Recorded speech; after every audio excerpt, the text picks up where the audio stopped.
Oke, kembali lagi di Apa Kabar Indonesia Pagi, langsung menyambung pertanyaan ke Prof tadi. Prof, kalau melihat sebenarnya bisa ya, dan syarat-syaratnya apa yang harus dipenuhi, dan akankah ini juga bisa merubah hasil Pilpres yang gapnya begitu besar antara 01, 02, dan juga 03? Jadi kehadiran menteri ya adalah di luar dari bagian dari para pihak. Kalau para pihak itu adalah pemohon ya, kemudian termohonnya KPU, masuk yang punya kepentingan pihak terkait, menteri di luar skenario. Ya. Posisinya sebagai saksi atau hanya memberi keterangan atau gimana? Ya sebetulnya ini posisi dia lebih bagus adalah ad informandum, memberi keterangan. Oh, oke. Nah, makanya nggak ada tanya jawab, memberi keterangan. Ya. Dan kemudian kan Pak Soehartojo, Ketua MK, sudah bilang dipertimbangkan. Tetapi ini para pemohon ini, para pihak nggak boleh bertanya. Kami aja hakim, jadi hakim yang bertanya. Oh. Jadi para pihak ini nggak ada pertanyaan, ya kan? Nggak boleh. Nah, cuman saya lihat ini tapi ini kan dimohonkan oleh 1 dan 3. Ya, tetapi dia tidak boleh menghadirkan ini. Karena pejabat negara, biasanya menghadirkan pejabat negara dan MK. Ini tradisi seperti itu. Ya, bukan para pihak. Kan para pihak ini bagaimana dia bisa perintahkan menteri hadir? Menteri itu bukan bawahan dia, bukan orang upahan dia, ya kan? Kan itu ya. Nah, saya lihat sebetulnya ya hal-hal semacam ini kehadiran menteri ya terkait dengan kebijakan negara itu bisa ditanyakan lewat DPR, ya kan? Lewat DPR. Tapi kalau ada keperluan persidangan, misalnya seperti ini, ya silakan aja, ya kan? Tapi harus start awalnya begini, ya, nggak boleh melenceng-melenceng. Bahwa bansos itu adalah bagian dari APBN, ya, disetujui, dianggarkan oleh APBN, itu persetujuan pemerintah bersama dengan DPR, ya kan? Dan kemudian penyalurannya juga itu adalah kementerian, menteri teknis, ya, Bu Risma menteri sosial. Nah kalau mau disalahin, menteri sosial mau disalahin, ya kan? Nggak bisa presiden karena presiden nggak ikut campur kayak gitu. Jadi teknis ya. Teknis penyelenggaraan itu adalah Menteri Sosial. Tapi mereka curiga. Tadi kubu 1 kalau, curiga. Di bulan Januari itu tuh membengkak. Kalau soal curiga, jangan-jangan kecuriga daripada diri sendiri. Karena apa? Karena penyalurannya itu ya di antara bulan Januari, Februari itu adalah memang ada suatu skenario seperti itu. Bukan skenario terkait dengan Pilpres ya. Artinya perencanaan memang seperti itu perencanaannya. Itu mengatakan kembali ke teknis ya. Ke teknis ya, ke teknis. Jadi nggak bisa dicurigai ya, karena ini kan persoalan teknis ya, persoalan kebijakan negara segala macam ya, dan kemudian pelaksananya nggak bisa dikait-kaitkan dengan Pak Jokowi. Misalnya bansos ya, bansos misalnya ya contoh, orang masyarakat itu menerima ini pasti bantuan dari pemerintah, ya kan? Ini kan asosiasi pemerintahan dari pemerintah. Kalau misalnya ada yang bilang ini bantuan dari presiden, saya kira naif sekali tuh, ya kan? Naif sekali. Misal dari kelurahan ngasih ya, pasti ini adalah masyarakat tahu bantuan pemerintah, ya. Jadi nggak ada apa, jangan terlalu dikaitkan dengan politik. Nantinya kalau menteri juga hadir, jadi Menteri bagaimana Sosial ya. Itu ya. Misalnya katakanlah juga misal Bu Sri Mulyani, Menteri Keuangan, dia akan jelaskan tuh tingkat perdebatan di DPR sampai ada persetujuan, itu teknis sekali. Dan ini bisa juga clear ya, nggak ada masalah. Ya, cuman kalau memang mau menuduh curang segala macam, nggak usah bawa orang, kan? Misalnya menuduh curang nih, ya 02 curang atau 03 curang atau 01 orang curang, maka yang menuduh itu dia harus buktikan sendiri, ya buktikan sendiri. Nah, cara membuktikannya di situ, Prof. Artian ada penggelontoran dana negara dalam bentuk bantuan sosial ini, tapi mengingat salah satu paslon ini ada hubungan keluarga. Nah, gitu cara berpikirnya. Ini kan berkali-kali Menteri Keuangan menjelaskan bahwa bansos itu adalah bagian dari APBN. Diatur dalam undang-undang APBN. Jadi bukan tiba-tiba misalnya ada perintahnya besok mau pemilu ya. Ini kita taruh sekian. Enggak. Maksud Prof Asrun adalah kalau mau perang ya di DPR ranahnya begitu. Enggak gitu. Cara berpikirnya bahwa ini apa namanya ini pengaturnya sudah aja kayak gitu. Tapi dikatakan kan biasanya Mensos diajak untuk bagaimana penyaluran bansos kali ini tidak berbeda. Mensos itu adalah bagian dari pemerintahan. Tupoksinya satu di antara penyaluran bansos ya. Dia sendiri yang bikin itu daftar penerimanya. Nggak bisa daftar penerimanya melenceng dari apa yang sudah didaftar. Jadi by name, by address.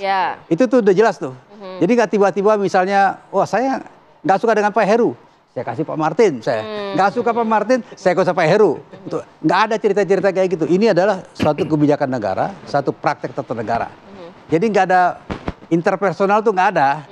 Suka dengan nggak ada cerita itu. Jadi misalnya sekian triliun, ratus triliun dialokasi untuk itu, ya kan, karena itu menjelang apa, ada kebutuhan misalnya musim kering, El Nino, macam-macam. Jadi prakteknya itu praktek yang nggak ada emosinya, ya, interpersonal. Jadi begitu, jadi jangan salah paham, jangan dikit-dikit kayak gitu. Jangan salah paham Mas Heru. Jangan salah paham. Kayaknya nih agak kurang kuat juga nanti kalaupun menteri dihadirkan. Bagaimana tanggapan Anda? Jadi kalau dari penjelasan guru saya, ini Prof. Asrun, saya senang gitu. Ketika dijelaskan bahwa pemberian bansos itu by name by address. Nah, kita ada bukti ketika pembagian di depan jalan di istana Konoha itu, istana negara gitu. Itu by name by address enggak yang lewat. Nah, satu ya. Itu kedua, simbolisasi daripada kecintaan presiden pada rakyat itu. Ada ketika Pak Erlangga Hartarto membagi, kemudian ada rekamannya jelas.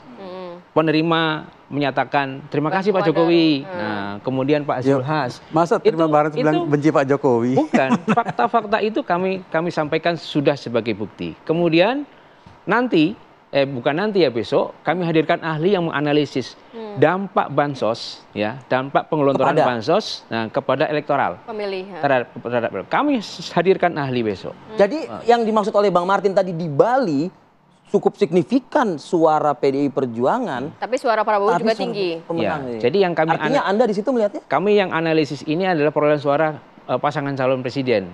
Enggak kami hubungkan dengan perolehan suara calon legislatif. Itu satu. Kemudian yang kedua, contoh kasus hadirnya menteri atau pemberi keterangan seperti yang disampaikan oleh Prof. Asrun. Di dalam hukum acara MK kita pernah satu proses pemilihan serentak, ya, di mana MK menghadirkan Menteri Dalam Negeri, meskipun yang hadir adalah Dirjen Dukcapil.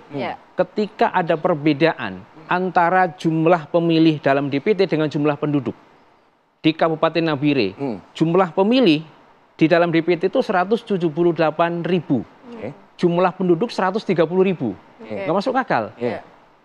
Mahkamah meminta keterangan Kementerian Dalam Negeri. Clear di situ jelas. Artinya hadir kan Kementerian? Hadir meskipun via Zoom, tapi hadir karena pemeriksaan jarak jauh kan memang dalam hukum. Ada tanya jawab di situ?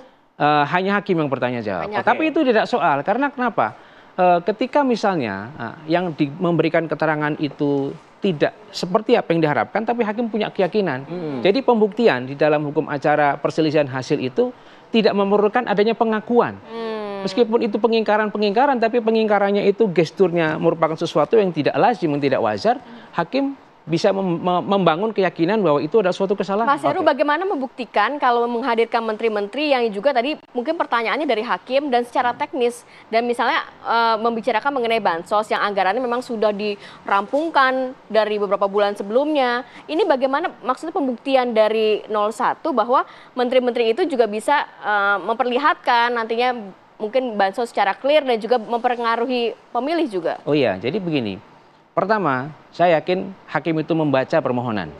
Itu permohonan sudah kita sampaikan bahwa penyimpangan penyaluran bansos terjadi seperti ini.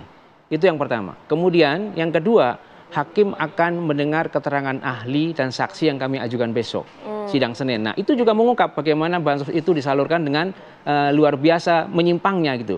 Nah, dari situ kami meyakini hakim akan bertanya dari isu-isu yang muncul, dari dalil-dalil pelanggaran yang muncul, kemudian bantahan dari 02, dalil dari 03, hakim akan merangkum. Hakim kan ingin mendapatkan yang keyakinan mana sih yang benar gitu. Nah, hakim akan bertanya. Saya yakin melalui hakim sudah cukup. Baik, Mas Heru, ini rekan Mas Heru, Firman Jaya Daily juga sudah hadir di studio kita. Temannya juga dari Bang Martin. Kita akan jeda dulu sejenak untuk menghadirkan juga narasumber kita yang lainnya. Kami akan kembali.